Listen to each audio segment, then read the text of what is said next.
বিভিন্ন নোংরামি এই বৈষম্যবিরোধী ছাত্র আন্দোলন রংপুরের যে প্ল্যাটফর্ম এর মাধ্যমে ছড়াচ্ছে।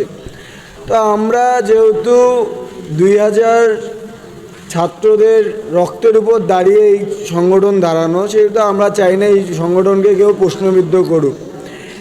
তাই আমরা এই দুর্নীতির, এই চাঁদাবাজির দায়ভার আমরা নিতে চাচ্ছি না। তাই আজকে আমরা এই 15 জন যারা আছি তারা আমরা এই প্ল্যাটফর্ম থেকে অব্যাহতি নিচ্ছি। আমরা ছাত্র জনতার কাতারে আবার দাঁড়াচ্ছি। আমরা ছাত্রদের সাথে আছি, ছিলাম এবং ইনশাল্লাহ পরে থাকব। গত 6 থেকে 7 মাসের মধ্য দিয়ে বৈষম্যবিরোধী ছাত্র আন্দোলন বর্তমানে আমাদের এখানে প্রায় 20 জন আমরা এখানে পদত্যাগ করছি। আমাদের পদত্যাগটা এখন থেকে না, আমরা যখন থেকে নোংরামি দেখা শুরু করছি তখন থেকে আমরা অন রেগুলার বেসিস আমরা প্রোটেস্ট করা শুরু করছি। অবস্থাটা এমন ছিল যে আমরা শুধুমাত্র নিশ্চুপ কিন্তু অন্ধ না। আমরা সব কিছু দেখতাম কিন্তু আমরা চেয়েও কোনো কিছু বলতে পারিনি।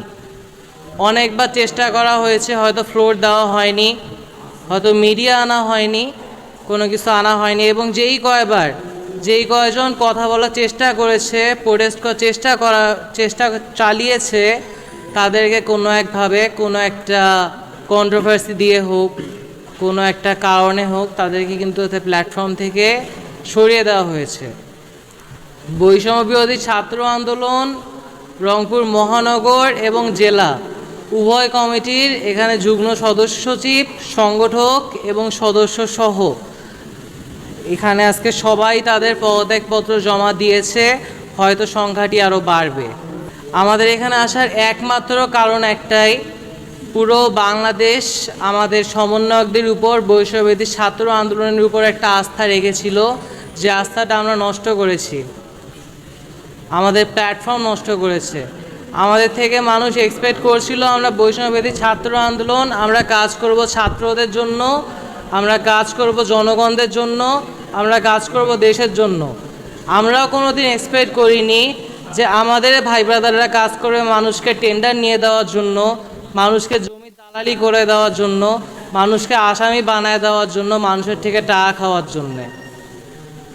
যেহেতু এইসব অন রেগুলার বেসিস চলতে আসছে, তারা জুয়া পতিতালয় থেকেও টাকা খাইতে ছাড়তেছে না।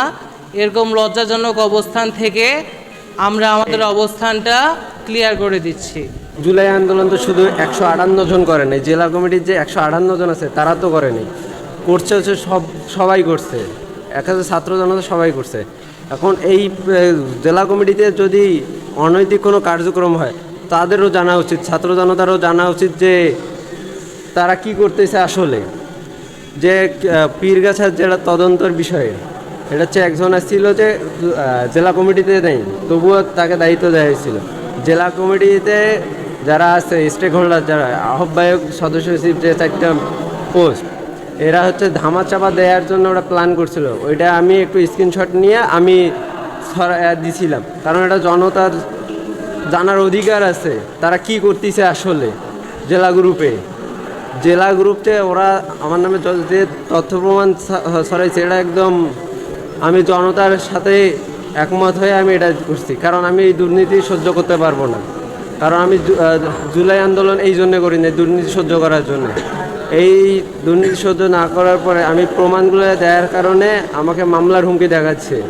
আমার নামে নাকি 5টা মামলা দিবে জেলা কমিটি। ব্যাপারটা যখন ইনভেস্টিগেট করতে গেলাম তখন আমরা জানলাম যে এই টাকাটা মহানগরের অনেককেই ভাগ করে দেওয়া হয়েছে এবং তারপর জেলাকেও দেওয়ার প্ল্যানিং ছিল। তো তখন